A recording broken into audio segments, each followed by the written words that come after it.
tu es bien assis. C'est vrai.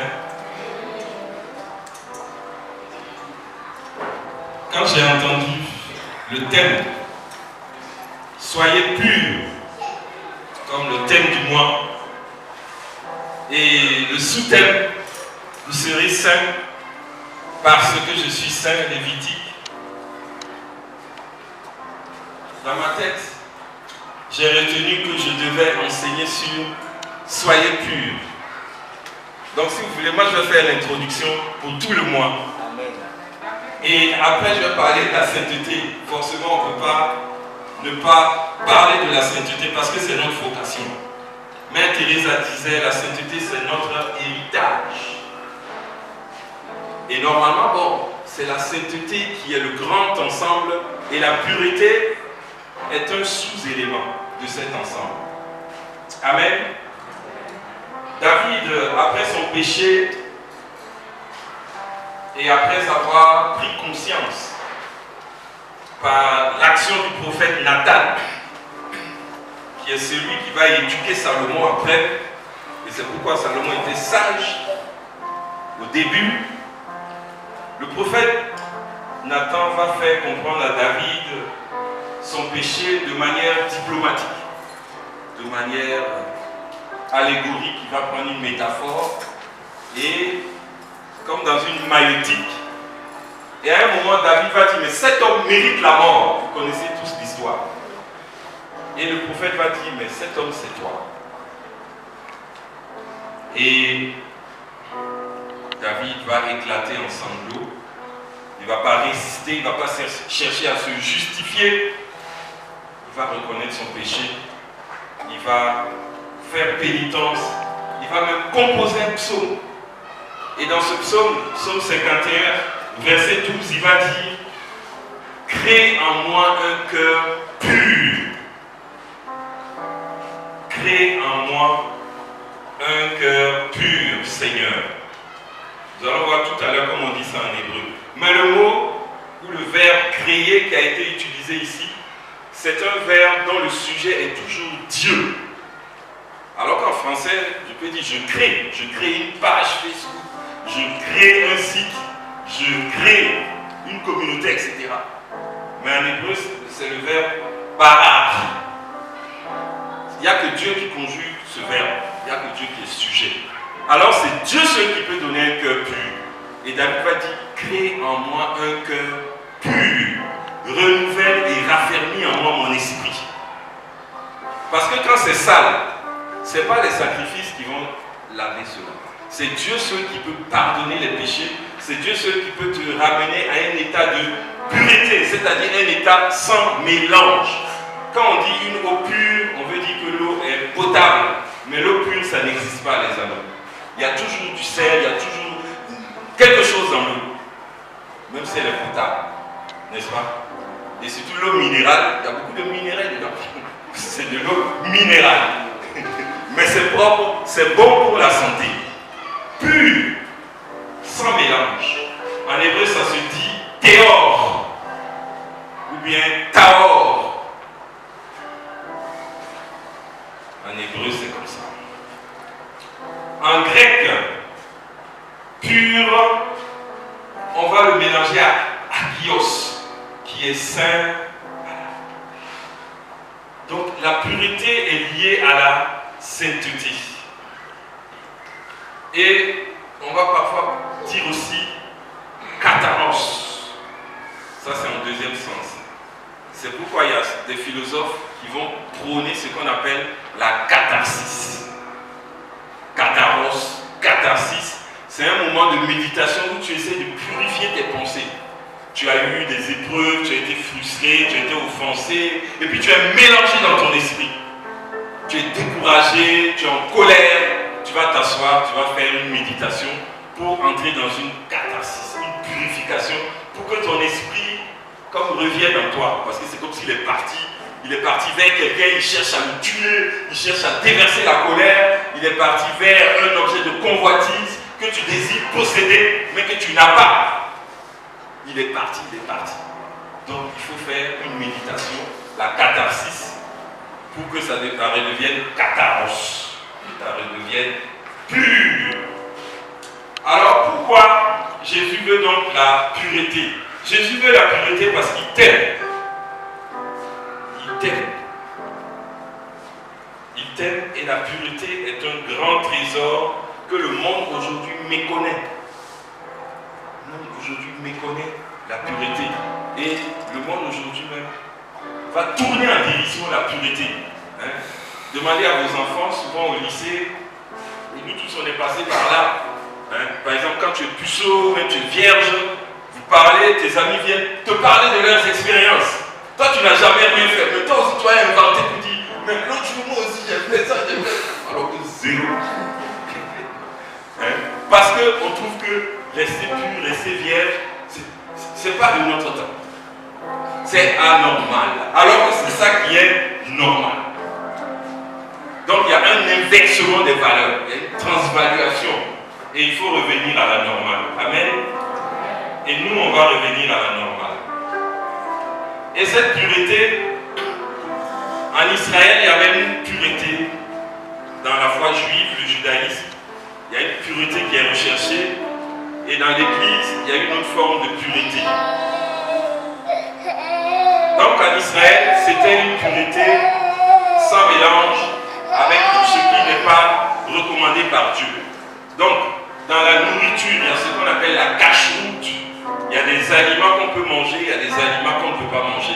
Il y a des aliments purs, il y a des aliments impurs, il y a des animaux purs, il y a des animaux impurs. Regardez par exemple, le porc, c'est un animal impur. Ce qui est tout comme ça, que Dieu a créé là. On dit que c'est un animal impur. Parce que ses pattes sont un peu panées. Comme les canards, vous voyez les pattes du canard, voilà, c'est un animal impur. Alors que le poulet, c'est pas mélangé, les pattes là sont, c'est straight, voilà, il n'y a pas de mélange. Parce que pour le canard là, c'est comme s'il y a quelque chose qui quitte un doigt du pied vers un autre doigt du pied, une chair comme ça. Il faut couper cette chair. Et c'est pourquoi à la circoncision, si on coupe, on doit couper, sinon tu es impur. Tu n'es pas encore dans l'alliance. Il faut que ce soit tranchant. Il faut couper. Il faut une séparation. Et les juifs sont purs et les non-juifs sont impurs. Et puis on les appelle les goïms. C'est-à-dire les nations, les impurs. Et par exemple, les prêtres juifs, on les appelle les kohanim. Un prêtre, un kohen. Et puis les prêtres, les kohanim. Mais les prêtres des autres nations, on les appelle les komères. Komarim au pluriel. Un komère. Donc tout est mélangé. Et si un juif qui pratique la foi juive de manière régulière a une bouteille de vin et que un non-juif touche la bouteille de vin, le juif ne peut plus boire ce vin. Parce que ce vin est devenu impur. C'est pourquoi le centurion romain, il va dire à Jésus, ne viens pas chez moi parce que je suis impur. Je suis un païen, je suis impur. Si tu rentres dans ma maison, tu vas être impur et tu ne pourras pas faire tes rites. Il faut 2 jours, il faut se laver avec une eau bizarre pour devenir pur à nouveau. Voilà la conception du pur et de l'impur dans le judaïsme. Mais déjà, avec les prophètes, avec David, on va voir que la pureté, c'est plutôt quelque chose d'intérieur. Isaïe même va dire aux gens de son époque, Isaïe il a connu plusieurs phases. Au début, c'est un gars fougueux, tout le monde doit se convertir, tout le monde est mauvais, tout le monde est sale. Et après, bon, lui-même il commence à se rendre compte, il dit moi-même je suis un homme impur, avec des lèvres impures, et j'habite au milieu d'un peuple aux lèvres impures. Et puis j'ai vu le Seigneur, et il pense qu'il va mourir, et le Seigneur lui fait miséricorde. Un séraphin prend le charbon et vient toucher sa langue, et puis il dit bon, tu es purifié, ton péché est relevé, maintenant il n'y a pas de souci. Donc Isaïe m'a dit, quand vous élevez les mains, je détourne la tête. Qui vous a dit de venir dans ma maison? De la part du Seigneur. Éloignez-vous de moi, je n'ai pas besoin de votre encens, etc. etc. J'ai du mal à respirer même l'odeur de vos sacrifices. Arrêtez, quittez chez moi. Il dit d'abord, allez vous laver les mains purifiez-vous et revenez maintenant. Vous qui commettez l'injustice, je ne veux pas. Je ne veux pas. Voilà. Donc, il y a comme ce peuple m'honore des lèvres, mais son cœur est loin de moi. De telle sorte que la compréhension de la pureté au sein des prophètes va être une compréhension d'une unité entre l'intérieur et l'extérieur, d'une adéquation entre l'intérieur et l'extérieur. Ce que tu montres à l'extérieur doit être ce que tu as à l'intérieur. C'est ça la pureté. Donc la pureté va être opposée à l'hypocrisie. Ce n'est pas d'abord pureté sexuelle, pureté machin, mais c'est d'abord, est-ce que tu es vrai, est-ce que tu es authentique, est-ce que tu es uni en toi-même. Ce que tu montres à l'extérieur, tu montres un sourire, mais est-ce qu'au fond de toi tu es content? Donc une unité de la personne. Alors mes bien-aimés, voici un peu une petite introduction. Nous allons essayer de voir quelles sont les caractéristiques d'un cœur pur, de quelqu'un de pur. Et en deuxième partie, nous allons essayer de voir comment acquérir cette pureté. Et puis après, on va prier, on va prendre le temps de prier, d'intercéder, pour que cette pureté soit une réalité chez nous et que nous puissions aussi la répandre autour de nous. Amen, amen. On peut décoller dans un ouvrage célèbre qu'on appelle L'imitation du Christ, écrit par un mystique allemand, Thomas à Campis, ou bien Thomas de Campis. Il est dit ceci.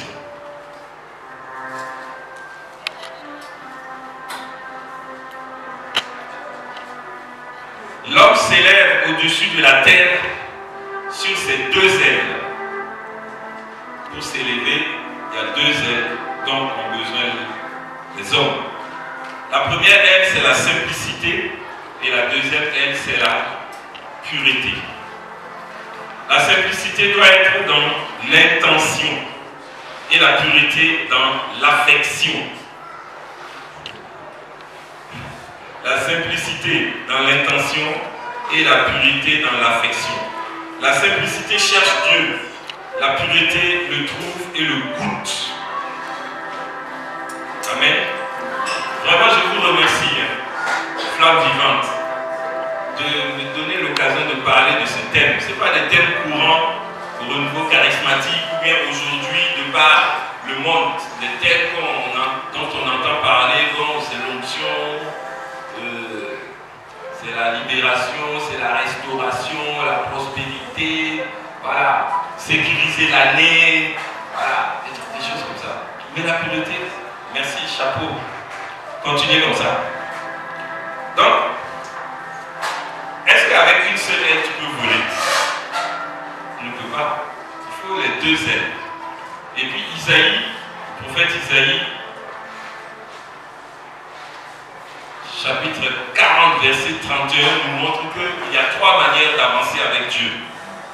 On peut marcher, on peut courir, ou bien on peut voler. Ici, on est en train de nous montrer comment voler, s'envoler. Marcher. Abraham a marché, donc Abraham a marché sur les voies de Dieu, et donc a marché avec Dieu, et à la fin, il a été enlevé. Courir, on peut courir. Philippe a couru pour attraper le livre éthiopien. La Vierge Marie a couru pour aller chez Élisabeth. Et puis on dit, ah, qu'ils sont beaux les pas de ceux qui portent la bonne nouvelle, qui courent sur les montagnes, etc. On peut courir.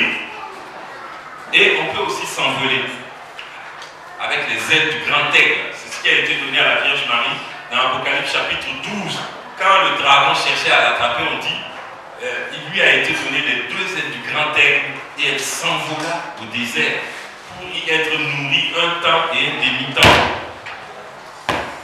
Donc, il y a plusieurs manières. Peut-être que toi tu veux marcher, peut-être que toi tu veux être couché, peut-être que toi tu veux ramper. Mais ce soir, je t'invite à courir et à sauter à décoller comme l'avion. Donc l'homme s'élève au-dessus de la terre sur deux ailes, la simplicité et la pureté. Et nous, ce qui nous intéresse aujourd'hui, c'est la pureté.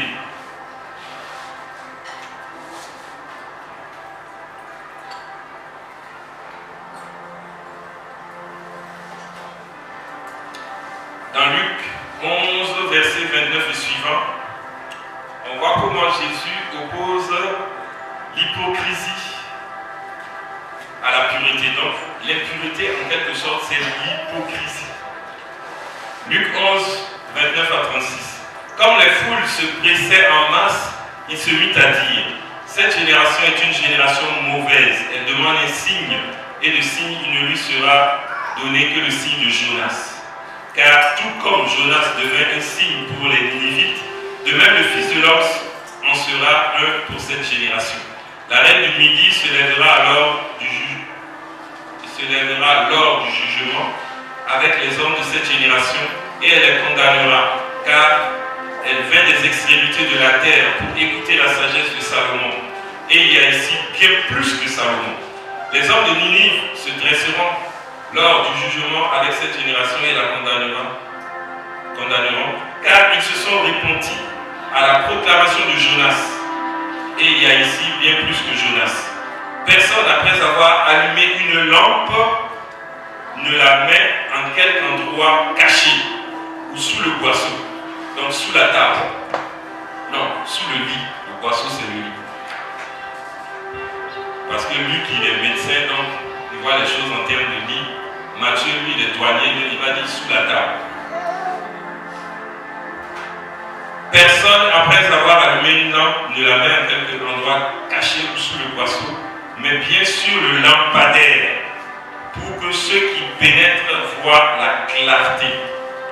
La lampe du corps, c'est ton œil. Voilà. La lampe du corps, c'est ton œil. Ou bien ce sont tes yeux, parce que tu en as deux comme moi.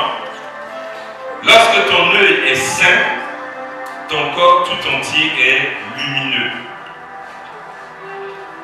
Mais, dès qu'il est malade, ton corps aussi est ténébreux.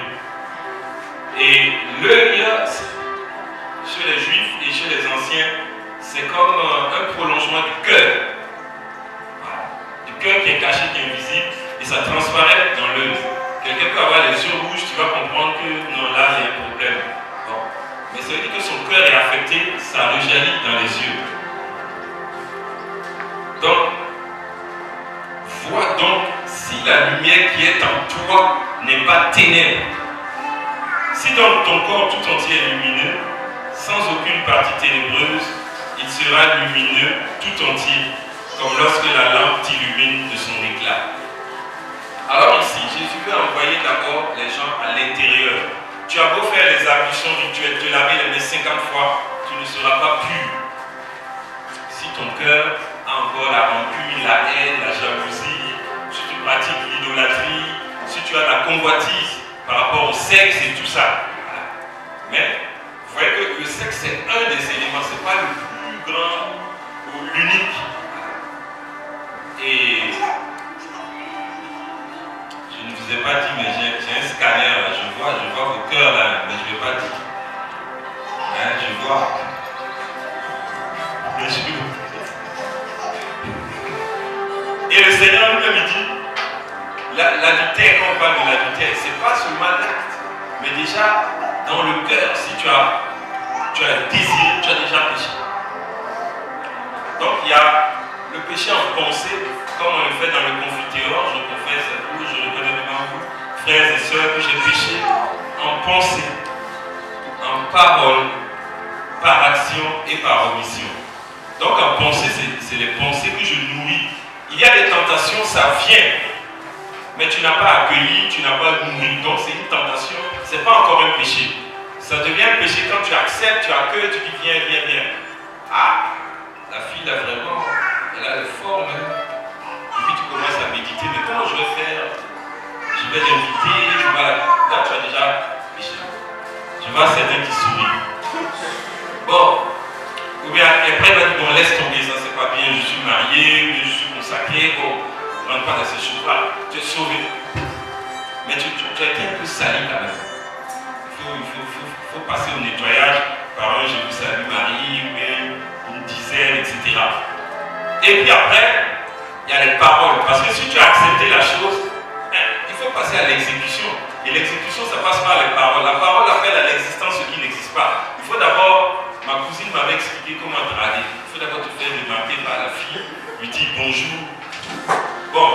n'avais pas dit que je voulais devenir frère. Donc elle m'aidait quoi. Il faut d'abord lui dire bonjour, échanger un moment, parler, voilà. Donc la parole vient. Donc la pensée, le désir, voilà, la parole, et puis les actions. Commencer à faire des cadeaux, voilà, organiser des rencontres, voilà. Et puis maintenant, passer à l'acte. La consommation. Et il y a les péchés par omission. Par omission, c'est tout le bien que tu aurais pu faire et que tu n'as pas fait. Dans Matthieu 25, au jugement dernier, apparemment, selon cet évangile, il n'y aura que les péchés d'omission qui seront mis en surface. Il dit que à la fin des temps, il en sera comme un jugement, le roi viendra, il s'installera, et puis il appellera ses serviteurs, donc les anges, et puis ils vont commencer à juger. Et il dira aux brebis, allez à droite, et aux cabris à gauche. Donc vous voyez que les cabris ne vont pas hériter du paradis. Ils détruisent tout là. Donc les brebis, il va dire, venez les bénis de mon Père, prendre possession du royaume qui a été préparé pour vous, voilà. Parce que j'ai eu faim, vous m'avez donné à manger, j'ai eu soif, vous m'avez donné à boire, j'étais nu, vous m'avez vêtu, j'étais en prison, vous êtes venu me rendre visite, j'étais malade, vous m'avez visité. Et on voit que c'est gentil, mais il ne dit pas j'étais malade et vous m'avez guéri. Le fait même de rendre visite, c'est déjà bien, etc., etc. Et puis ils sont étonnés. Ils disent, mais quand est-ce que nous t'avons vu en prison, malade, nu, affamé, et nous t'avons donné à manger? Il dit, quand vous l'avez fait à l'un de ces petits, c'est à moi que vous l'avez fait. Donc eux, ils sont bien positionnés, VIP, au paradis là-bas. Maintenant les autres, il dit, allez loin de moi, parce que j'ai eu faim, vous ne m'avez pas donné à manger, j'ai eu soif, vous m'avez pas, j'étais déplacé, vous ne m'avez pas soutenu, etc., etc. Et les autres aussi sont étonnés. Quand est-ce que nous t'avons vu ici et nous ne t'avons pas, et nous ne nous sommes pas mis à ton service?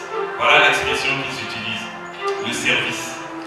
Et il dit, quand vous ne l'avez pas fait à l'un de ces petits, qui sont mes frères, vous ne l'avez pas fait à moi non plus. Et ça, c'est le péché d'omission. Quand tu te lèves le matin, tu as beaucoup d'opportunités pour faire du bien. Et tu peux faire comme si tu n'as pas vu, tu peux faire comme si tu n'as pas entendu, tu peux faire comme si ça ne te concerne pas, et puis continuer ta route. Voilà les péchés d'omission. Là, ça ne pardonne pas. Ça ne pardonne pas. Omission. Et souvent, on ne confesse pas les péchés d'omission. Il y a beaucoup qui viennent se confesser. Ils vont commencer à parler. Bon, l'autre là, moi, je l'ai remis à sa place. Il a fait ça, ça. Non, on te demande, toi, tes péchés. J'ai dit, tes péchés, tu vas être pardonné du parti. Lui, ça parlait de sa femme, de son mari. Toi-même. Normalement, la confession, c'est 2-3 minutes, c'est fini. J'ai fait ça, j'ai fait ça, j'ai fait ça, j'ai fait ça. Ah, d'accord. Bonne confession. Là, en tout cas, on n'a pas eu honte, tu as tout dit vraiment. Là, même Jésus me content. Il dit, ça, c'est une bonne confession. Je te pardonne tout. J'ai déjà payé tout à la croix. Voilà. Va et ne pêche plus. Prends les moyens, voilà. Va saluer la maman. Reste avec elle. Elle va te donner des grâces pour que tu tombes plus. Voilà. Et comme ça, tu as le cœur pur et ça va. Amen. Donc, tout ce tour-là, pour nous dire que c'est vraiment à l'intérieur que ça doit commencer. Et ça commence dans les pensées. Et les péchés les plus graves, c'est les péchés d'orgueil et tout ça. Ça, c'est le péché du diable. Alors que vous voyez que c'est un péché invisible. Parfois, on met l'accent sur d'autres péchés. Alors que le péché le pire, c'est invisible. L'orgueil, comment tu vois quelqu'un dans l'orgueil? Ça va se traduire après par des actes. Voilà. Mais c'est d'abord dans l'esprit. Les 4 caractéristiques d'un cœur pur selon la parole de Dieu. Un cœur pur est un cœur qui est amoureux. Voilà. Est-ce que tu es amoureux? Si tu n'es pas amoureux, c'est que tu n'as pas un cœur pur. Voilà. Parce que tu as été créé par amour et pour l'amour. Basta. Et tu seras jugé au soir de ta vie sur l'amour. Si ton cœur ne bat pas pour Dieu et pour ton prochain, mon ami, il est temps de faire une neuvaine à l'Esprit Saint. De le faire une neuvaine pour avoir l'âme sœur, une neuvaine pour avoir une voiture. Fais d'abord une neuvaine pour avoir l'amour du Seigneur dans ton cœur. Amen. Vous pourrez aller lire Cantique des Cantiques chapitre 2 verset 16.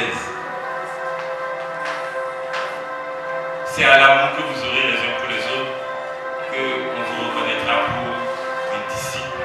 Mais l'amour ici, ce n'est pas les amourettes, c'est pas être fan d'eux, fan d'eux, mais kiffer. L'amour ici, c'est je veux ton bien. Je suis là, je veux travailler pour la gloire de Dieu, je veux travailler pour le bien de mon frère, de ma soeur. Il y a l'amour de soi, et on dit dans l'Ancien Testament, tu aimeras ton prochain comme toi-même. Ça veut dire que tu dois avoir de l'amour pour toi-même. Il y en a qui ne s'aiment pas eux-mêmes, qui pensent que là où ils sont un peu mal, Dieu les a mal créés. Voilà. Hein? Voilà. Dieu les a créés avec un teint trop noir.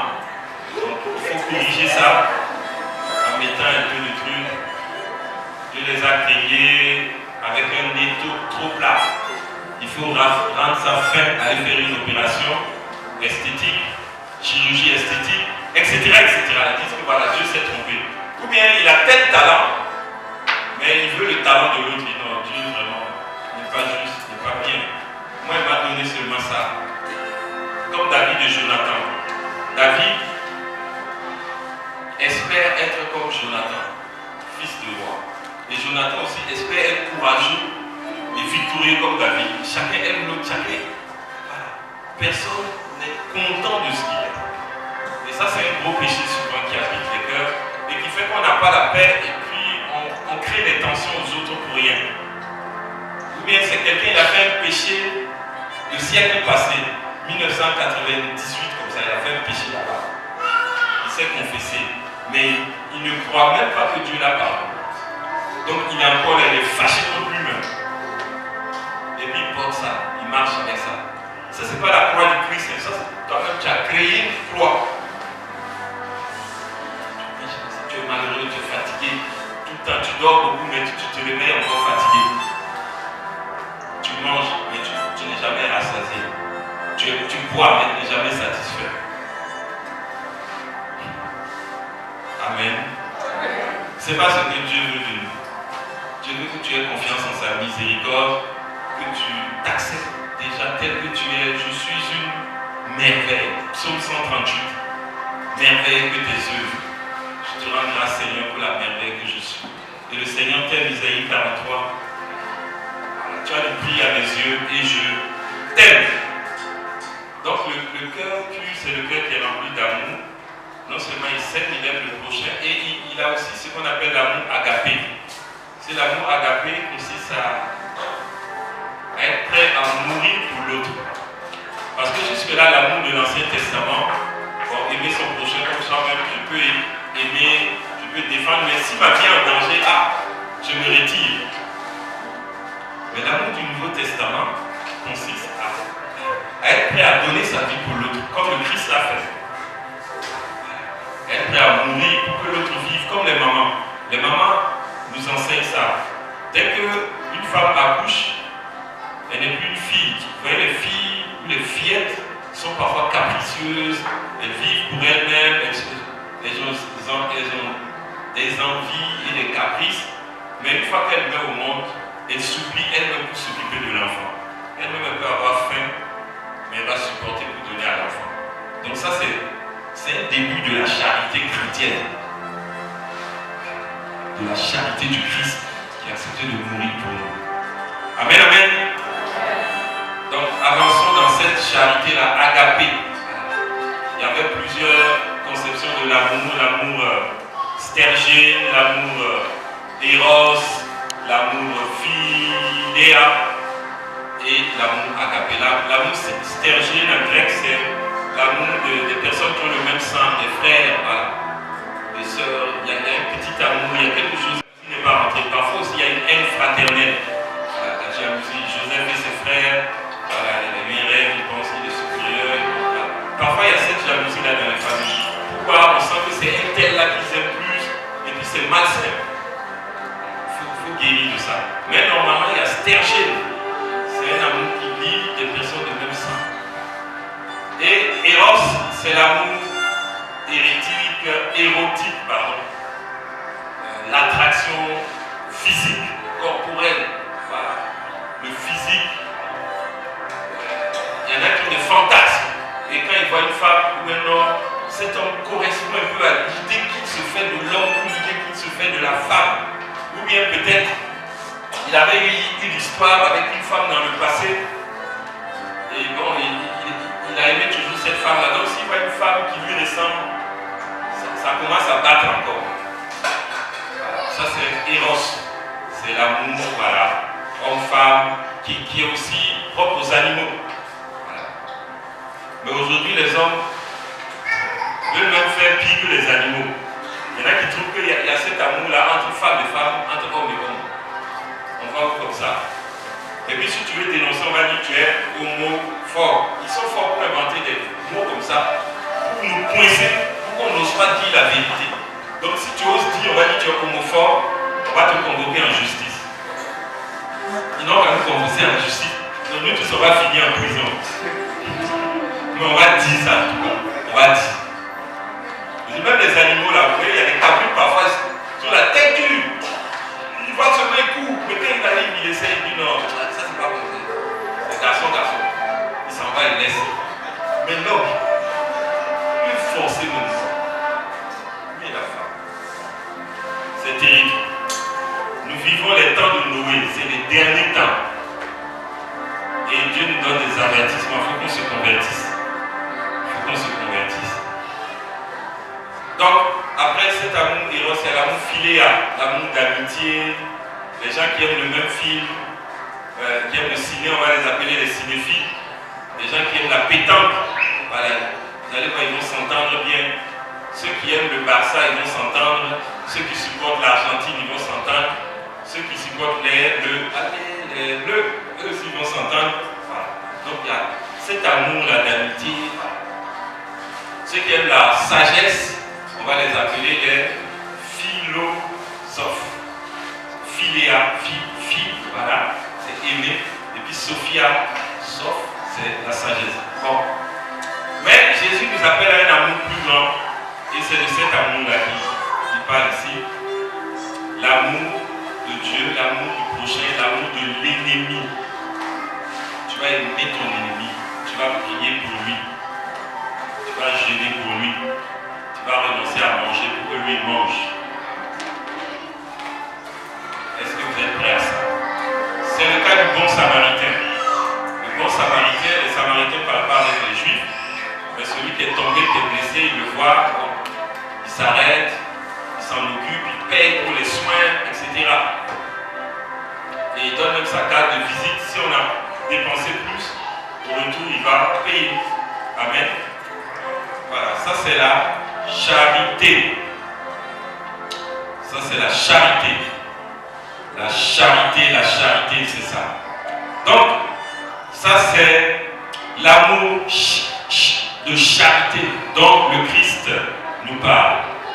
Maintenant, un cœur pur est aussi un cœur repentant. Deuxième caractéristique.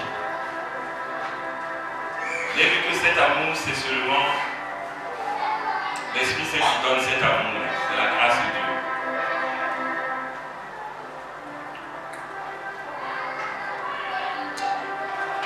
Un cœur repentant, c'est un cœur pur. Psaume 51, verset 12, que j'ai cité au début. Voilà. Et le prophète Joël aussi nous appelle à déchirer nos cœurs et non pas nos vêtements. Vous voyez, les vêtements servent à couvrir le corps, à protéger le corps contre le froid, etc. Mais le vêtement, dans son sens le plus réduit, cherche à cacher notre nudité, nos parties sexuelles. Les vêtements, c'est un peu comme de l'hypocrisie. C'est un peu comme se faire passer pour, c'est comme un masque. Et pour vraiment se convertir, on ne doit pas rester au niveau du vêtement. on doit aller plus loin, plus profond dans le cœur. Et souvent le cœur dans la Bible, c'est l'esprit. Tu aimeras le Seigneur ton Dieu de tout ton cœur, de toute ton âme et de tous tes moyens. Ici, de tout ton cœur, c'est de tout ton esprit. De toute ton âme, l'âme on connaît, l'âme c'est avec les puissances mentales, la mémoire, l'intelligence, la volonté, l'imagination, l'affectivité, tout ce qu'on ne peut pas attraper comme ça dans l'homme, mais c'est dans l'homme, son caractère, son comportement, mais voilà, ses tics et autres. Et les moyens, le premier moyen c'est ton corps. Ton corps. 1 Thessaloniciens 5, 23, l'apôtre Paul il prie le Seigneur de garder intact tout notre être, l'esprit, l'âme et le corps. Donc c'est les trois dimensions de la personne. Et la pureté concerne les trois dimensions. D'abord l'esprit, le cœur, ensuite l'âme et le corps. Voilà, souvent on a mis seulement le corps qui est le temple de l'Esprit Saint, qu'on ne peut pas souiller. Voilà, à travers l'adultère, les péchés sexuels, la masturbation, et puis il faut veiller, il faut fermer les portes, éviter tout ce qui est pornographie, tout ce qui est causerie malsaine, tout ce qui est, voilà. Donc, l'esprit, l'âme et le corps, il y a des portes, et il faut bien tenir les portes. Il faut bien tenir les portes. Alors, un cœur pur est un cœur repentant. Et c'est Dieu qui donne cette grâce de la repentance.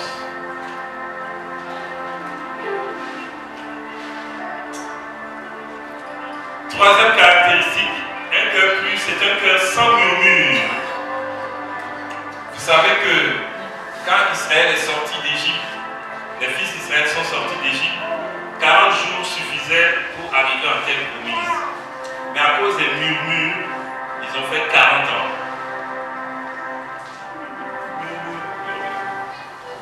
Et la Vierge Marie, elle ne murmure pas. À Cana, il manque du vin. Elle ne se met pas à gauche, à droite pour parler avec les gens. Vous voyez les gens là? Ils font une fête alors qu'ils n'ont même pas les moyens. Regarde, le vin est fini même déjà. Et puis la copine aussi va ajouter d'autres choses. Et puis l'autre aussi va ajouter, puis voilà. Les murmures, les murmures, les murmures. Non, elle va tout droit chez Jésus. Ils n'ont pas de vin. Et elle ne les accuse pas, elle dit, mais ils n'ont pas pu anticiper, ils n'ont mal organisé leur affaire. Non, non, non. Il y a une fête. Ils n'ont pas de vin. C'est tout. Ça même, je préfère, c'est une prophétie même, parce qu'elle a parlé sous l'action de l'Esprit Saint. Je préfère même ces prophéties-là à ceux qui apparaissent pour dire, bon, il y a prophétie, Dieu va délivrer le bouquin. Vous n'êtes déjà libéré.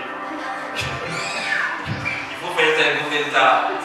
Ça, c'est une analyse, comme disait quelqu'un. Prophétie, là. C'est quand c'était chaud il y a 5 ans, c'est ça que ça devait sortir. Ça dit, ça n'a rien à voir avec la réalité. Tu te rends compte que c'est bas. Et puis le prophète se lève et dit non. Comme Jérémie, quand le pays allait mal, mais quand tout allait bien, Jérémie dit non. Le pays va avoir chaud, ça va chauffer, préparez-vous, vous allez mourir. Voilà un prophète. Ou bien maintenant, quand les gens pensent que c'est mauvais, le prophète sort et dit non, achetez des terres, faites des champs, bâtissez des maisons. Parce que Dieu nous a bénis, Dieu nous a déjà libérés. Il y a contradiction avec la réalité ambiante. Mais bon, tout le monde peut s'asseoir. Il va pleuvoir. Bon, ça, c'est la lecture des signes de temps. Voilà, tu peux dire, c'est le soir, il va faire bientôt nuit. C'est bien, et puis tout le monde acclame, non. Acclamer, c'est une vérité, non. Voilà. Amen, amen, vous me comprenez? Donc la Vierge, elle a prophétisé, elle a parlé sous l'action. Parce qu'elle a parlé par charité. Par charité pour le couple. Parce que le mariage, c'est plusieurs semaines chez les Juifs. Il n'y avait pas de WhatsApp, il n'y avait pas de téléphone où on dit tout le monde, c'est le samedi 7 janvier le mariage à 11h à la chapelle Saint-Abraham. Voilà. Et puis après le lunch, c'est à 14h à, c'est où on aime faire là? aura 2000 balles. Et tout le monde, tu vas être là-bas en ce temps. Et parfois, on déborde jusqu'au lendemain, Djandjoba, tout ça. Mais Israël, là, toi, tu es parti à la fête, tu as mangé, tu as bu, tu te lèves, tu pars. Tu rencontres un autre. Tu dis, hé, nous avons pas envie. Il y a Maria là-bas. Et tu dis, ah, mais je suis un peu occupé cette semaine-là, j'ai fini notre chant, et puis je vais passer. Et quand il vient là, il doit trouver à boire et à manger. Donc vous voyez que Jésus est venu, Marie est venue, Jésus est venu, les disciples sont venus, ils ont terminé les choses. Donc la vieille dit, ils n'ont plus de vin, ils n'ont pas de vin. Et Jésus va multiplier. Ça c'est une parole de charité, ils n'ont pas de vin. Et puis Jésus fait ce qu'il a fait. Comme ça, 600 litres. 600 litres reste là. On va en reparler après. Donc un cœur pur, c'est un cœur qui est amoureux, comme celui de la Vierge, qui est rempli de l'amour. Il n'y a pas autre chose que l'amour. Il n'y a pas autre chose que le désir du bien de l'autre. C'est pas comme quelqu'un qui te parle comme ça, mais il a un plan derrière la tête. Comme Caïn va dire, allons au champ, on va jouer. Et dès qu'il sort de la maison, du lieu de sécurité, il poignarde son frère. Un cœur pur, il va dire, mais vraiment, je ne suis pas content de toi. Je ne suis pas content de toi. Et voilà. Et moi, je vais purifier mon cœur aussi maintenant. Je ne sais pas pourquoi, ici, parce que c'est la troisième fois, quand on arrive, c'est en ce moment la sono commence à se placer. Bon, si on dit ça commence à 15h, la sono peut venir à 14h, placer, tester les micros. Et puis quand on commence à 15h, la prière commence, c'est tranquille, c'est paisible, le Seigneur est content, les anges sont contents. Si on commence, est-ce que le Seigneur est content? Donc faisons un effort sur ce côté-là. La première fois où je suis venu, j'ai dit, bon, c'est pas erreur. Premier gaou n'est pas gaou. Deuxième fois, même chose. Troisième fois, 2023, je dis, non, c'est pas changé quand même. 2023. Amen. Je peux compter sur vous pour ça. En plus, je le connais bien, je l'aime bien. Donc, c'est pas lui. Amen, merci. On acclame le Seigneur. Donc, un cœur qui aime, un cœur repentant, un cœur sans murmure. Voilà, donc il ose dire ce qui ne va pas. Et puis, on peut marcher ensemble. C'est la correction fraternelle. Ne pas aller derrière, là-bas dire, voilà, à flamme vivante, là, ils sont comme ça. Non, c'est entre nous, si on a parlé, c'est fini. Et puis, tu es pur quand tu attends tout de Dieu. Quand tu attends tout de Dieu et lorsque tu ne vois plus rien d'impur chez l'autre. Parce qu'il y en a qui sont spécialistes. Ils n'ont même pas le temps de parler avec leur Seigneur. Et ils sont là. Voilà. C'est pour les autres qui voient. La poutre qui est chez eux, ils ne voient pas. Mais c'est la paille de l'autre côté qui voit. Bon, ça c'est pas bon. Tite 1,15 dit, tout est pur pour ceux qui sont purs. Tu vas faire quelque chose gentiment, mais l'autre il va interpréter ça d'une manière. Tu te dis, mais wow, c'est pas ce que j'ai pensé, c'est pas ce que j'ai voulu dire. Et le gars peut faire 1 an, il ne te parle pas, et puis tu ne comprends pas. Tu dis, je lui ai fait quoi? Donc, vraiment que le Seigneur nous donne cette pureté. Le cœur pur est aussi un cœur à la fois confiant et miséricordieux. Donc tout cela c'était dans le cadre d'un cœur pur et d'un cœur repentant. Sans murmure, voilà, sans murmure. Voilà. Maintenant un cœur pur c'est aussi un cœur décentré de soi. Il n'est pas dans la captation. La captation. Capter. Il y a des amitiés utilitaires, il y a des amitiés gratuites, il y a des utilitaires, on m'a dit intéressés. Il y a un ministre, ça se passe au Cameroun. Il organise un repas pour son anniversaire. Par exemple, moi, mon anniversaire, c'est le 30 janvier. Par exemple, voilà, je suis ministre. Imaginez que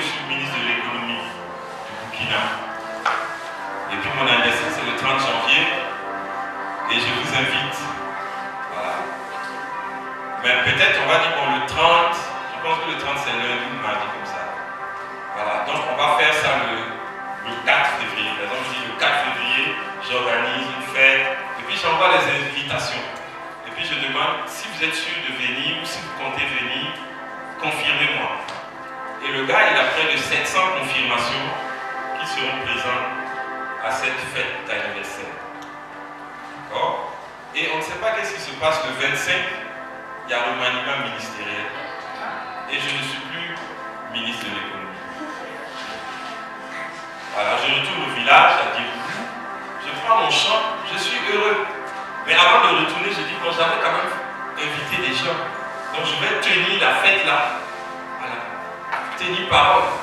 Et puis j'avais déjà fait le budget, tout était bien, tout est commandé, voilà. Et voilà que les gens commencent à dire, ah, en fait, il y a un contretemps qui fait que je ne serai pas libre le 3, je ne serai pas libre le 4. Donc 700 personnes là, il y a eu à la fin que 100 personnes qui sont venues. Les autres là, c'était des amis aussi, mais c'est de l'amitié utilitaire. Je ne suis plus utile. Parce que si tu es ministre de l'économie toujours, ils peuvent avoir des contrats, ils vont se faire remarquer, ah, c'est toi qui étais à mon anniversaire, tu veux tel marché, ah, fais voir ton truc, ton dossier, ah, ça correspond, avis favorable.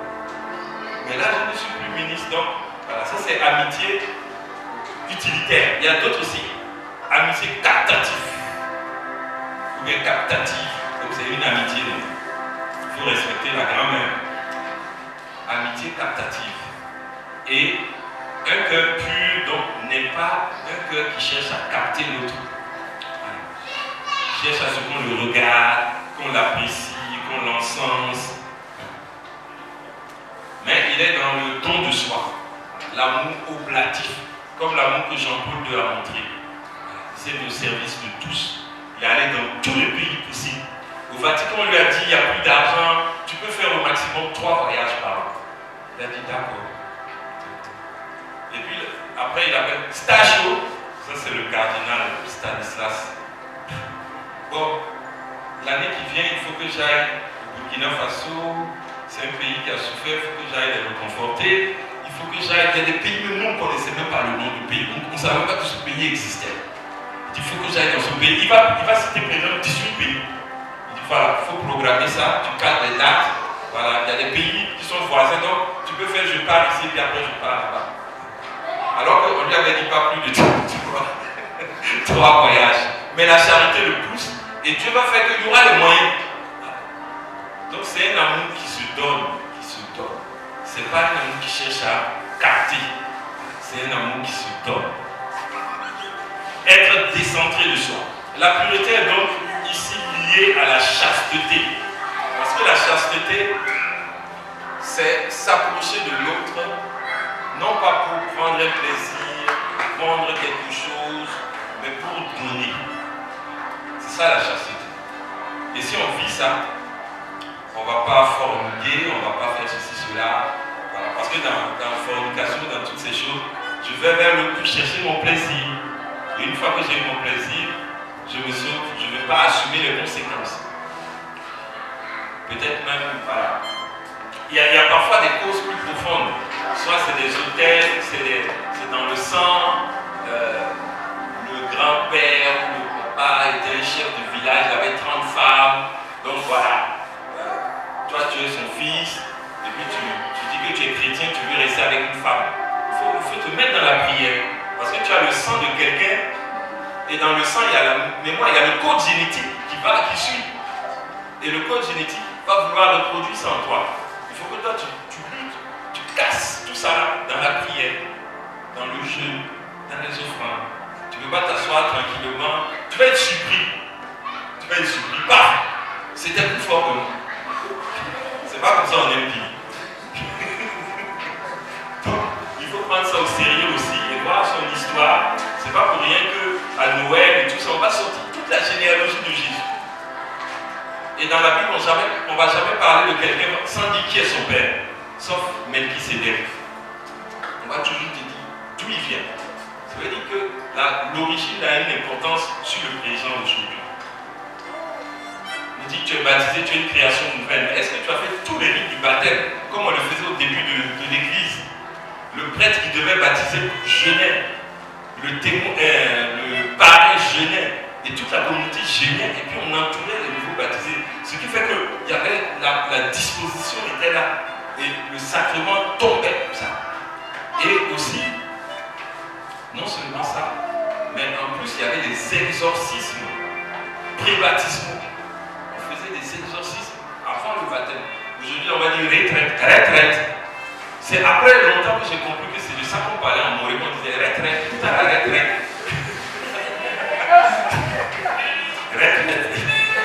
Retraite, là vous allez aller, on va vous apprendre à chanter Mami, mami, mami, oh, mami, mami, mami, mami, oh, yeah. Mami c'est mon frère, mami, oh, yeah. Mami c'est ma soeur. Comment tu t'appelles? Je m'appelle quoi? On ne t'a pas chassé le démon qui est là. On ne t'a pas coupé les liens. Même le rite Ephata, on va faire ça. Ephata. Non, est-ce que c'est comme ça que Jésus a dit? Ephata. Et puis c'est deux F. Ephata.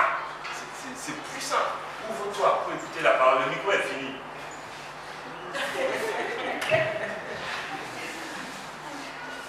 C'est déchargé. Il faut recharger. Bien.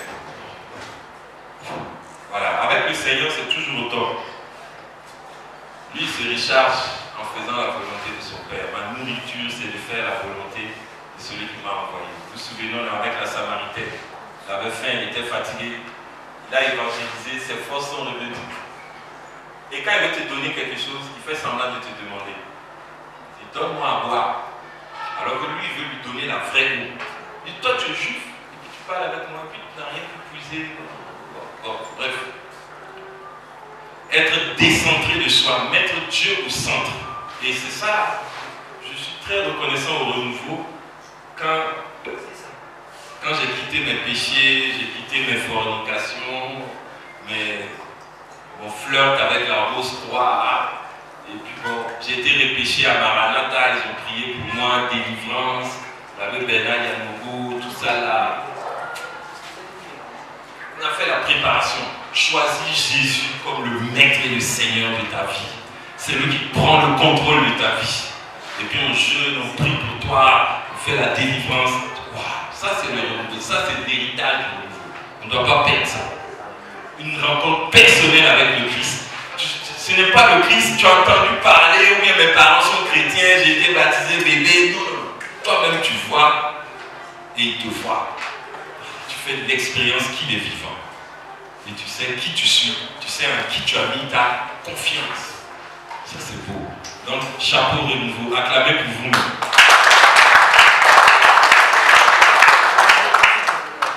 Et pour être décentré, donc, il faut savoir que je ne suis rien et c'est le Seigneur qui est tout. Et si je suis bien placé, je suis un zéro, mais si je suis bien placé derrière le Seigneur qui est un, écoute, Israël, le Seigneur, notre Dieu, le Seigneur est un. Si tu as un 0, tu te places derrière le 1, ça fait comme un 10.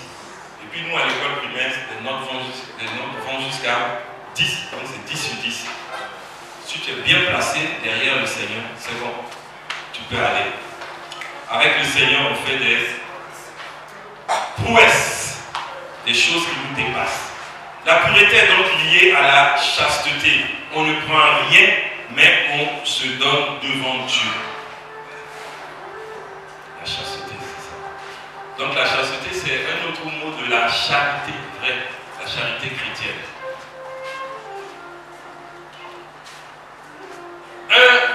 Une petite transition pour arriver maintenant comment avoir la pureté. On va voir les effets. Quels sont les effets de la pureté? Il y a une béatitude, c'est la 6e béatitude. Heureux les cœurs purs car ils verront Dieu. La pureté te donne la vision de Dieu, même pendant que tu es sur la terre. Alors que cette vision est réservée à la fin. Parce que sur la terre, nous cheminons à tâtons. Nous marchons dans la foi, non dans la vue. Mais si tu vis cette pureté, le Seigneur va te faire la grâce de le voir. Si quelqu'un retient mes paroles, mon Père l'aimera, nous viendrons chez lui et nous ferons chez lui notre demeure. Alors que l'Esprit de Dieu n'habite pas un cœur tributaire de péché. Sagesse chapitre 1. Donc la pureté m'ouvre à la visite de Dieu, être habité par Dieu et voir Dieu. Matthieu 5, 8. Sixième béatitude. Et il y a un lien entre la sixième béatitude et les 6 jarres de Canaan. Si tu remplis les 6 jarres de Canaan, le Seigneur va changer ça en vin. Si tu fais l'effort de la pureté, tu vas voir Dieu, tu vas voir la gloire de Dieu. Amen.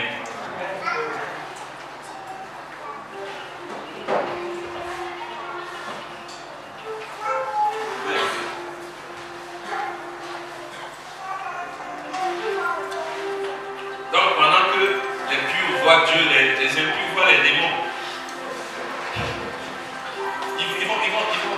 ils vont avoir des soucis, des cauchemars, des maris de nuit, des femmes de nuit. Beaucoup. Si tu regardes porno et puis après tu t'endors, tu as fait une ouverture. Soit tu vas tomber dans la masturbation, soit ça va passer dans ton subconscient, tu vas imaginer en train de faire. Et puis bon, les démons qui sont des esprits impurs, eux aussi cherchent l'ouverture, ils cherchent l'occasion. Donc ils vont venir chez toi, ils vont te prendre comme leur femme ou leur mari, et ils vont aller chercher d'autres venir encore ajouter. Et vous allez faire des enfants dans l'autre monde. Tu te réveilles, mais tu rêves, tu vois que tu as des enfants là-bas. Alors que ici, là, tu n'as pas d'enfants. Donc c'est grave. La pureté, on doit se battre. Saint Jean-Paul Delors, de son dernier voyage en France, à Lourdes, il a dit: défendez votre liberté. Quand on dit liberté, c'est la liberté par rapport au péché, par rapport à l'impureté, être libre en soi, être heureux bien en soi. On doit défendre. C'est comme la lumière qu'on a eue au baptême, on doit la protéger. On doit la garder. Donc vous voyez que dans cette béatitude, ne dit pas heureux les corps purs, mais la béatitude dit heureux les cœurs purs. Mais le cœur est un muscle du corps. Donc on ne peut pas délier, on ne peut pas dire bon, je fais ce que je veux avec mon corps, mais mes pensées sont pures. Non. Le tout est ensemble. Et quand on va à la messe, quand on reçoit le corps du Christ, en réalité c'est le cœur. Parce qu'il y a eu ce miracle à Lanciano, vous vous souvenez, en Italie. Le corps du Christ est devenu un muscle comme ça. C'est devenu de la viande. Et le sang du Christ est devenu vraiment du sang. Le vin est devenu du sang. Et on a conservé à l'an 2099 comme ça, le pape Jean-Paul lui a fait analyser. Et on a trouvé que c'est du sang avec le groupe sanguin et du sang vivant. Vivant, pas du sang mort, mais du sang vivant. Et le corps du Christ, c'est un bout du cœur, du muscle, du myocarde. Le myocarde qui est le muscle du cœur. Donc Jésus, il donne la meilleure partie de lui-même. Il donne son cœur. Donc, les jeunes qui sont ici, n'attendez pas de vieillir avant de vous donner au Seigneur. Comme si Dieu aime les retraités seulement. Il aime les jeunes, il aime les enfants, laissez venir avant les enfants, il aime les adolescents, il aime les adultes, il aime tout le monde. Et puis tu ne sais pas combien de temps tu vas vivre. Dès que tu es né, tu es assez vieux pour mourir, disait le philosophe Martin Heidegger. Et il a raison, il y a beaucoup d'enfants qui meurent, il y a beaucoup de gamins qui meurent. Mais il faut que tu sois prêt. Amen. Ça c'était la transition. Maintenant, quels sont les moyens pour recevoir cette pureté? Et les mots sont bien choisis. Les moyens pour recevoir, c'est un don de Dieu. Tu ne peux pas forcer, tu ne peux pas créer ça. C'est Dieu qui crée. Crée en moi un cœur pur. Mais il faut que tu te disposes, il faut que tu demandes, il faut que tu accueilles.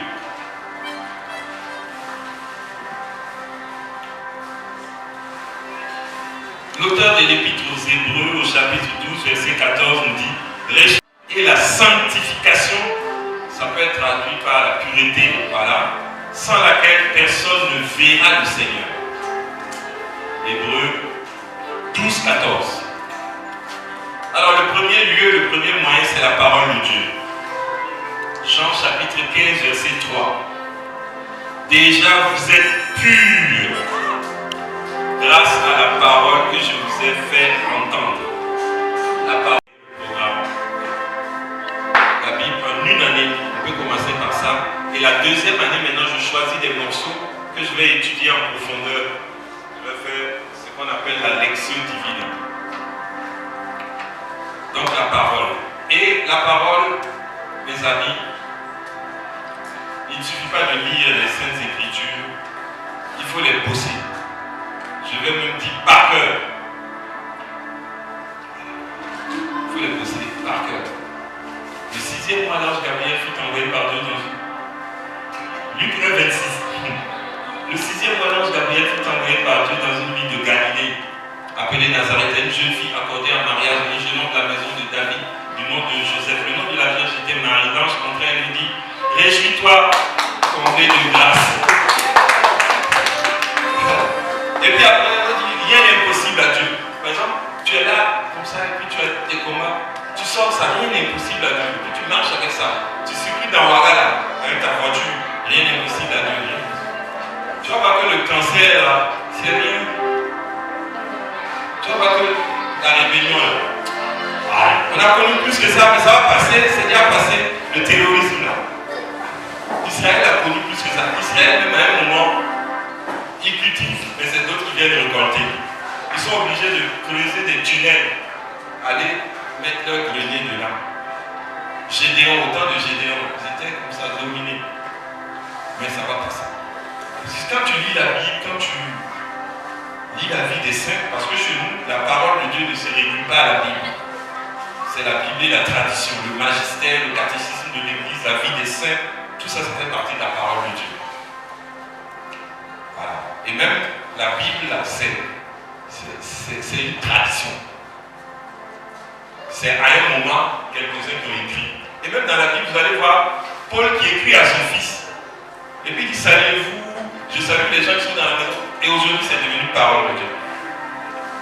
Donc une homélie peut devenir parole de Dieu. Et ceux qui vont dire: non, la Bible seulement là.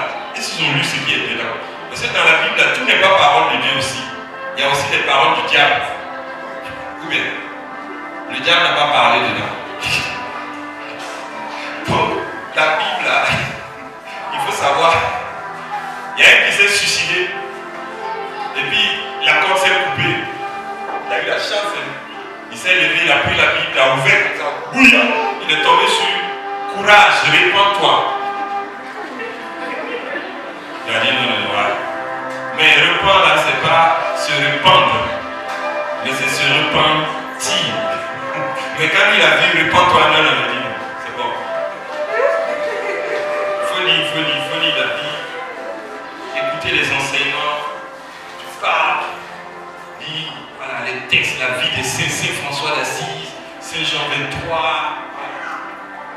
Là même, il y a eu feu, l'histoire des martyrs de l'Ouganda. Saint-Augustin, c'est des Africains. Saint-Augustin était un Africain. Est-ce que vous savez ça?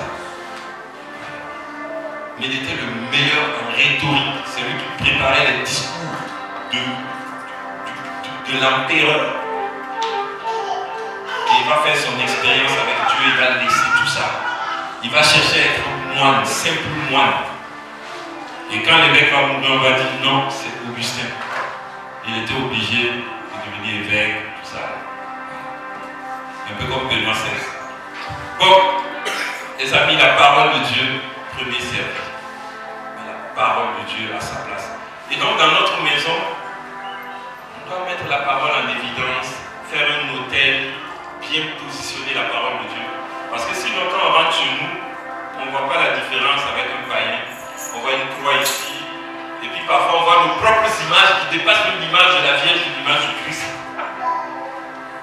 On voit nos propres photos. Il y a une sœur, il y a 15 ans comme ça, j'étais dans un pays, elle m'a dit, elle est allée chez l'évêque. Monsieur l'évêque, elle n'a même pas vu une croix du Christ, elle n'a même pas vu la photo de la Vierge, ou l'image de la Vierge, elle a vu seulement l'évêque, sa photo. Elle m'a dit: ah, frère, ça c'est un peu bizarre. Et puis quelques temps après, on a appris que l'église a suspendu l'évêque là. D'abord, il avait des enfants, et il semble qu'il était dans le fétiche. Donc, la sœur, elle avait senti, il y a Donc quand on va chez un chrétien, on doit voir, il a fait un hôtel. Ce n'est pas la télé qu'on doit d'abord remarquer. Écran plasma. Je ne sais pas combien de centimètres sur combien de centimètres. Je ne sais même pas si c'est pour regarder KTO. Voilà. Il faut qu'on voit un hôtel avec la Bible, avec des images de saints. Ton saint patron, la Vierge, Saint Joseph, c'est le minimum. Ici même, je n'ai pas vu la Vierge Marie. Elle est là visiblement, mais nous catholiques là, on est incarnés, le Verbe s'est fait chair et il a habité parmi nous. Ce que nos mains ont touché, ce que nos yeux ont vu, nous vous l'annonçons, afin que votre joie soit parfaite. On est la religion du contact, de la réalité. On n'est pas dans les airs, on est bien sur la terre. Et on prie pour que le règne de Dieu vienne sur la terre. On ne plane pas. On n'est pas un christianisme céleste, non. Au ciel, là, c'est-à-dire qu'on n'a pas besoin de ça, c'est ici. On doit transformer ici. On doit agir. Amen. Donc la parole de Dieu doit être en exergue. Et puis une bougie de temps en temps. Quand ton enfant même voit ça, il va comprendre que tu apportes du sérieux à la chose. Et naturellement, l'enfant il va rentrer dedans. Prier avant de manger, après avoir mangé, rendre grâce. Cette partie-là, beaucoup oublient ça. On prie avant de manger, on fait le signe de croix. Parfois même, ce n'est pas parce qu'on aime Dieu, mais c'est parce qu'on a peur d'être empoisonné. On va voir là maintenant. Alors ça, c'est pas encore la foi, mes amis. C'est pas encore la foi. C'est la peur, c'est un peu du fétichisme. C'est pas encore la foi chrétienne. La foi chrétienne, tu arrives dans un milieu hostile. Tu sens que les gens vont se moquer de toi si tu fais le signe de croix. C'est là même tu dis, bah, la biga, la vous son lumina, en mina. Et puis tu fais ça amplement, tu prends ton temps, tu fais le signe de croix. Ça même, ça peut chasser les démons. Et tu fais ça avec fierté. Avec fierté et amour. Et tu manges bien. Quand tu as fini de manger, tu fais encore pour dire merci. Il n'y a pas longtemps, j'étais au Congo démocratique. J'ai quitté le Lubumbashi pour retourner en France. Et on nous a mis dans la salle d'attente. La salle d'attente, c'était un hangar comme ça. Et moi, j'étais là. Bon, quelqu'un m'a appelé par WhatsApp. Et puis on causait. Et puis je sortais, mais Amen. Alléluia. Amen. Aïe, aïe, aïe. Le Seigneur est bon. Je parlais. Les gens étaient là. Quand j'ai fini, il y a un jeune là. C'est qui est venu vers moi. Il dit, mais tu n'es pas protestant. Sinon, je proteste contre personne. Il dit, non, il est pasteur protestant. Ma manière de dire Amen, il n'a jamais vu ça chez un catholique. Je dis, ah bon? Amen, ça veut dire je crois, je suis convaincu. Donc, je dois dire ça avec conviction. Il dit, ouais, il a vu cette conviction-là sur moi. Et il dit que bon, il est pasteur, mais il a du respect pour les hommes de Dieu, tout ça. Est-ce que je peux prier pour lui? Est-ce que voilà. Vous pouvez le retrouver sur Internet. Pasteur Ken Niaya. C'est un prédicateur de film. Et puis, il a des gros téléphones, 2, 3 comme ça. Donc, on a prié, et puis bon. On a dit, venez monter d'abord classe business, première classe. Et puis, il est parti. Moi, pas catholique, là, c'est classe économique. En plus, je suis centraliste, non. Quand ça saute, tout le monde est dedans. Quand ça en première classe, deuxième classe, ça atterrit, tu atterris, tout le monde atterrit. Voilà. Donc lui, il est parti monter première classe. Et puis nous, après, on est venu nous chercher. Mais voilà, le Seigneur est avec moi. Donc c'est comme ça qu'on s'est séparés, qu'on s'est pris maintenant. Voilà. Donc, vis ta foi. La parole de Dieu n'a rien à craindre. Amen, amen. Amen. Deuxième élément, deuxième moyen pour acquérir la pureté, c'est Mère Teresa qui nous dit, dans un livre de son père spirituel qui s'appelle Léo Masbourg, c'est un prêtre que j'ai connu, et c'est lui qui a révélé même que Mère Teresa était dans une nuit spirituelle les 40 dernières années de sa vie. Ça veut dire qu'elle ne sentait plus la présence de Dieu. Mais elle est restée fidèle. Nous, là, quand on fait une semaine, elle n'a pas senti l'onction. Est-ce que Dieu m'aime toujours? Mais elle a vécu comme ça. Et autour d'elle, c'était le feu. Elle rayonnait déjà, elle était comme transfigurée. Mais au fond d'elle, il y avait une épreuve. Et elle dit, la prière nous donne un cœur pur. Elle le nettoie. Et un cœur pur peut voir Dieu. Reconnaître la présence et l'action de Dieu. Donc un cœur pur peut voir Dieu, reconnaître l'action et la présence de Dieu. La prière nous donne un cœur pur et le nettoie. Voilà, cette prière-là, c'est une prière authentique, une prière vraie, qui bien sûr passe par des étapes, foi à la présence de Dieu, voilà, acte de confiance à la présence de Dieu, demande de pardon, accueil de l'Esprit Saint, rentrer dans la louange, voilà. Et puis passer à une écoute. Une écoute. Parce que la prière, c'est comme on téléphone Dieu. Donc nous on parle souvent, on ne sait pas qu'est-ce que lui dit. Souvent on passe le temps à parler, donc lui ne laisse pas l'occasion aussi de nous répondre, de nous dire quelque chose. Donc il faudrait qu'on mette assez de temps aussi dans l'écoute. Il y a beaucoup de prières vocales dans l'église. Chapelet, rosaire, louange. Mais il faut aussi intégrer des temps de silence, des temps d'écoute, des temps d'adoration du Saint-Sacrement. Voilà. On a essayé ici. Bon, on n'a pas encore réussi, mais on va réussir un jour. Ou bien la bergère. Amen. Donc la prière. Saint Alphonse Marie de Ligorie disait, celui qui prie se sauve sûrement. Celui qui ne prie pas se condamne sûrement.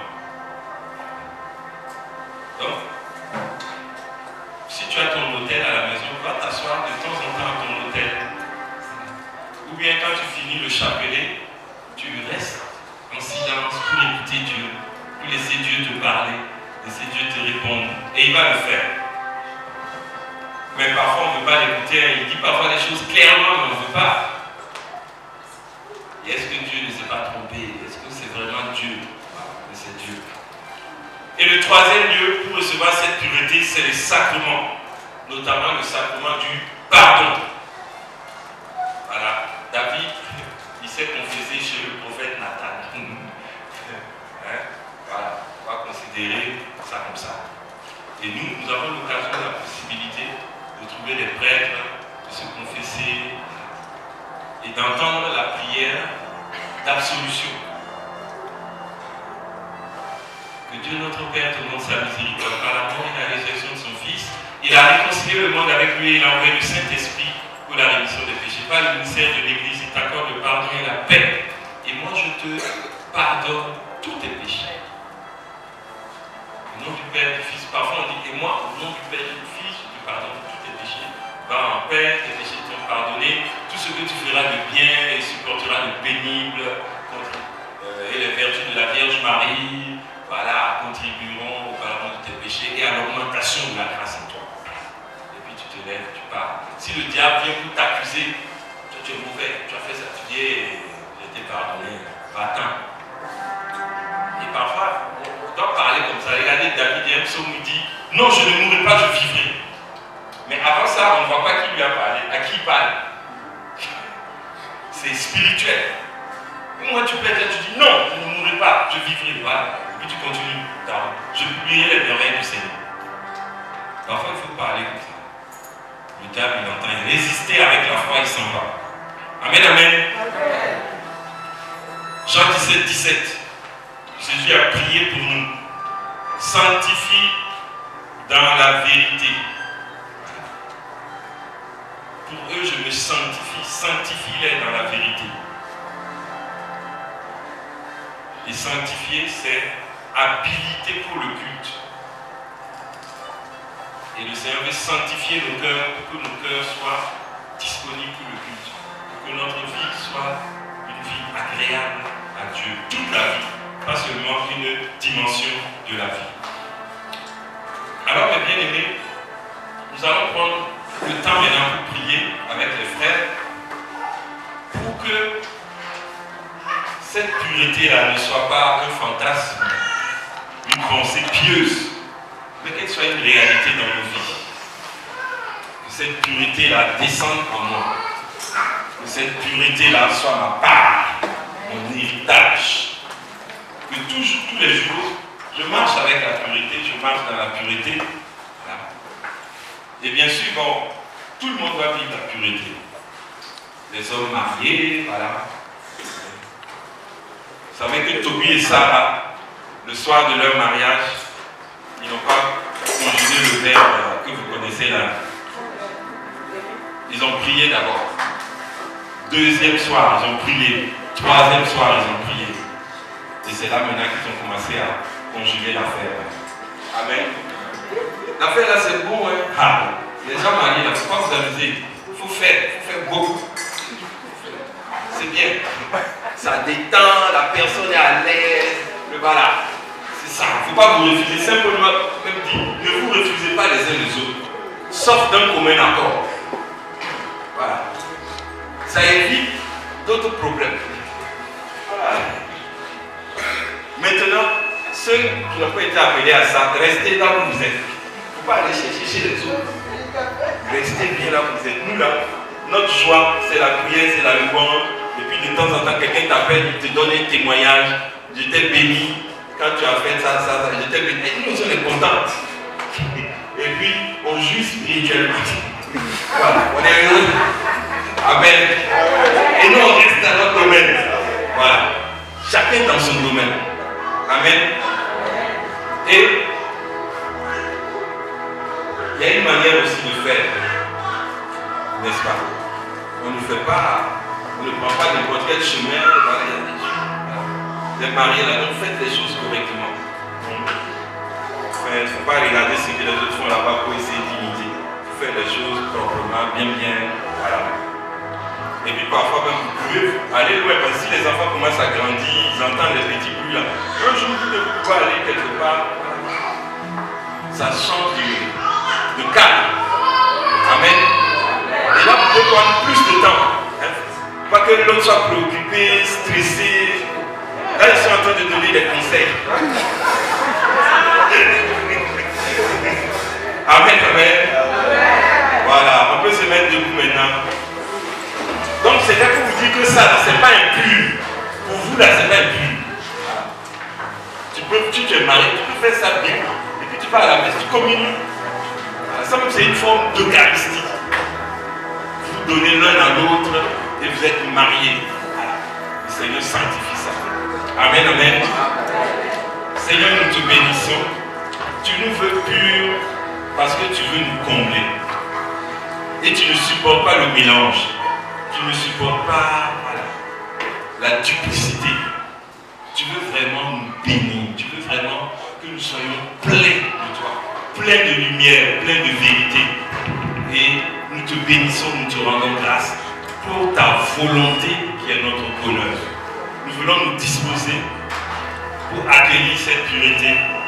Même si nous avons longtemps vécu dans des choses impures, Seigneur, nous savons que tu peux nous changer, tu peux nous transformer, tu peux ressusciter un mort, tu peux rendre la vue à un aveugle, tu peux libérer quelqu'un de l'alcool, de certains vices, de tous les vices. C'est pourquoi nous nous présentons à toi tel que nous sommes. Nous venons devant le trône de ta gloire. Devant ta face, plénitude de joie. Rien ne manque à celui qui te prie. Gloire et louange à toi, Seigneur.